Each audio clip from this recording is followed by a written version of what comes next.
કોઈ પણ શાક બનાવવાની ઝંઝટ ના જોઈતી હોય અને થોડા જ ટાઈમમાં રસોઈ બનાવવી હોય તો ગુજરાતીઓને સૌથી પહેલા ભરેલા મરચાં યાદ આવે. વિડીયોમાં ભરેલા મરચાં બનાવવાની એવી રીત બતાવી છે કે જેથી એકવાર વિડીયો જોઈને ઘરે બનાવશો તો હંમેશા પરફેક્ટ જ બનશે. તો ચોક્કસ ઘરે ટ્રાય કરજો અને ચેનલને સબસ્ક્રાઇબ કરજો. Happy cooking, enjoy eating. સૌથી પહેલા ભરેલા મરચાં બનાવવા માટે આપણે 7 નંગ એટલે કે 120 ગ્રામ જેટલા મરચાં લીધા છે.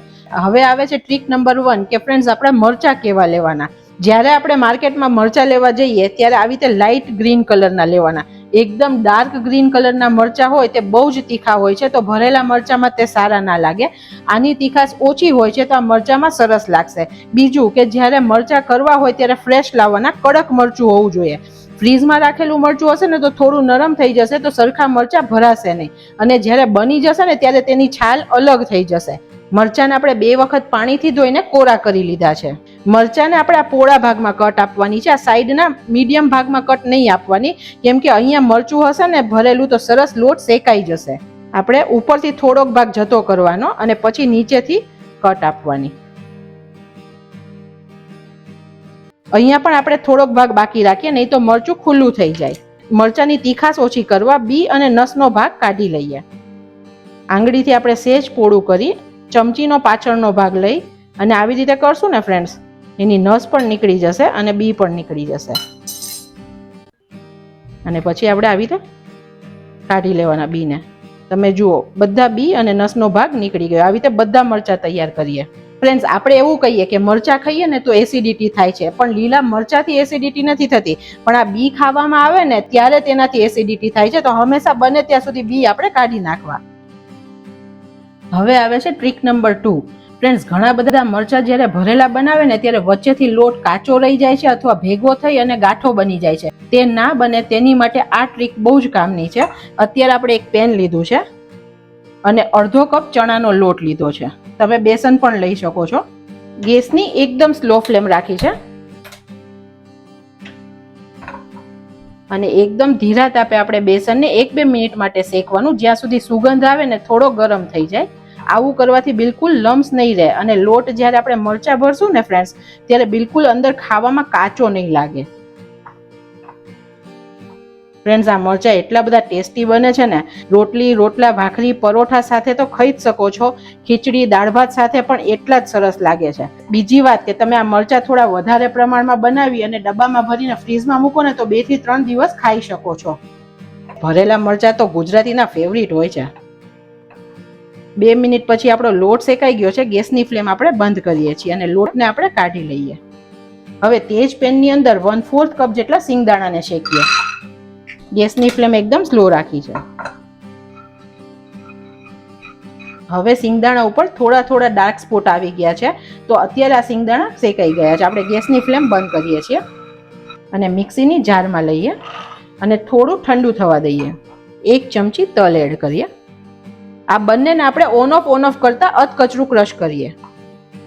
ફ્રેન્ડ્સ, હું હંમેશા મર્ફી રિચર્સનું આ મિક્સર વાપરું છું. તમારે પરચેસ કરવું હોય તો તમે વિડીયોમાં બતાવેલી લિંક ઉપર ક્લિક કરી શકો છો. અને આ મિક્સરનું પરફોર્મન્સ એકદમ મસ્ત છે. બધી વસ્તુ એકદમ બેસ્ટ ગ્રાઇન્ડ થાય છે.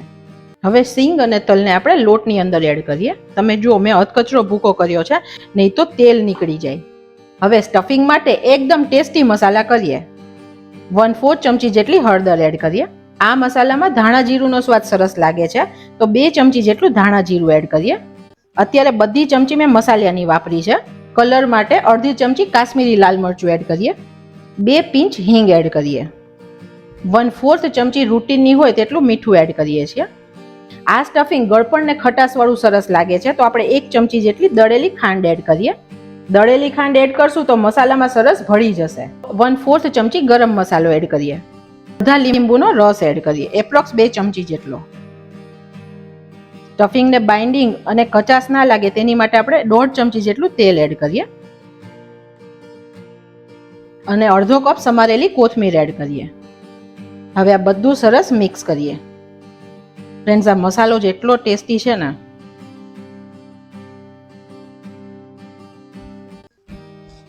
મસાલો મિક્સ કર્યા પછી હજુ પણ તમે જુઓ કોરો મસાલો છે, તો આ મસાલો અંદર જ્યારે મરચામાં ભરીએ ને ત્યારે છૂટો છૂટો થઈ જાય. તો બીજું 1 ચમચી જેટલું તેલ એડ કરીએ છીએ.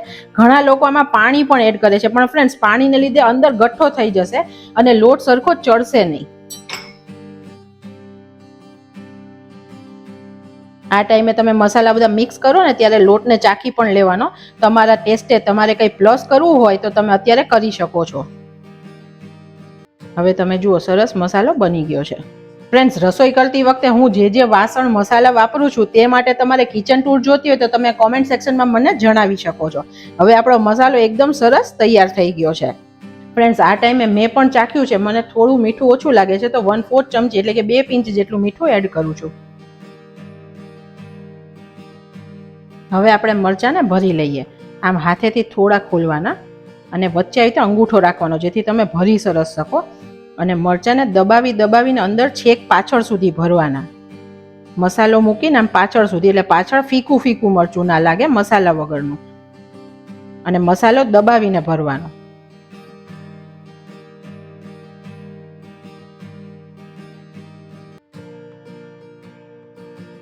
અને આ મરચાંને પછી આવી રીતે ભરાઈ ગયા પછી ઉપરથી પણ દબાવી વધારાનો મસાલો કાઢી લેવાનો અને અંદર સરખો મસાલાને દબાવી દેવાનો, જેથી આપણો મસાલો બિલકુલ બહાર નહીં આવે. આવી રીતે બધા મરચાંને ભરવાના. હવે વઘાર માટે આપણે એક નોનસ્ટિક પેન લઈએ. ગેસની ફ્લેમ એકદમ સ્લો રાખીએ છીએ. 3 TBSP જેટલું તેલ લઈએ.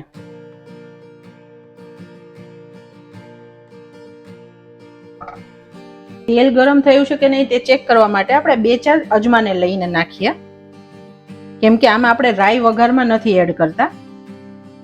હજુ તેલ થોડુંક ઓછું ગરમ છે, થોડું ગરમ થવા દઈએ. 2 ચપટી જેટલી હિંગ એડ કરીએ. મરચાંનું તેલ જ્યારે વઘારીએ ત્યારે એકદમ ગરમ નહીં કરવાનું, નહીં તો ચણાનો લોટ બળી જાય. હવે આપણું તેલ પ્રોપર ગરમ છે. મરચાંને ઉપાડીને જે સાઈડ આ લોટવાળો છે તે નીચે આવે તે રીતે મૂકીએ. એકદમ સ્લો ફ્લેમ રાખી છે, નહીં તો મરચાં તરત બળી જશે.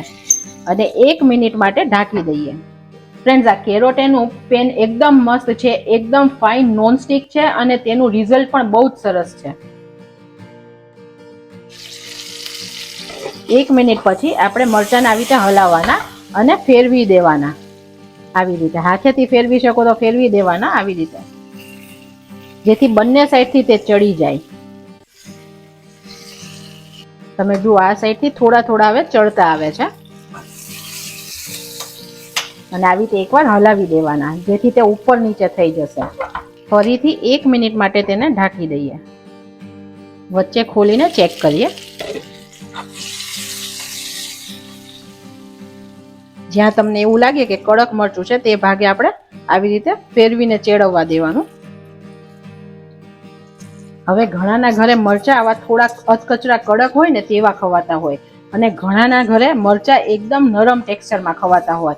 તો તમારા ઘરે જો એકદમ નરમ મરચા ભાવતા હોય તો આ ટાઈમે તમે 3-4 ચમચી જેટલું પાણી છાંટી ઢાંકણ ઢાંકી અને 1 મિનિટ થવા દેજો, તો મરચા એકદમ સોફ્ટ થઈ જશે. હવે આપણા મરચા સરસ ચડી ગયા છે. તો હજુ વધારે ટેસ્ટી બનાવવા માટે આપણે તેની ઉપર જે વધેલો મસાલો છે તે એડ કરીએ. ઘણાને મસાલો બહુ વધારે ભાવે છે તો બધો એડ કરી શકે છે. ઘણાને ઓછો ભાવે છે તો 2 થી 3 ચમચી જેટલો તમે આવી રીતે છાંટીને એડ કરી શકો છો. ગેસની ફ્લેમ 2 મિનિટ બંધ કરી દઈએ, જેથી પેન ગરમ હોય તો લોટ બળી ના જાય. અને તેને હળવા હાથે મિક્સ કરીએ. તમે જુઓ સરસ કોટિંગ વાળા મરચા તૈયાર થયા છે. એકદમ સરસ મસાલો કોટ થયો છે. હવે લોટ ઉમેર્યા પછી 20-30 સેકન્ડ જેટલો આપણે થવા દઈએ. ફ્રેન્ડ્સ, આ બળી ના જાય તેનું ધ્યાન રાખવાનું. લોટ ડાર્ક નથી કરવાનો આપણે.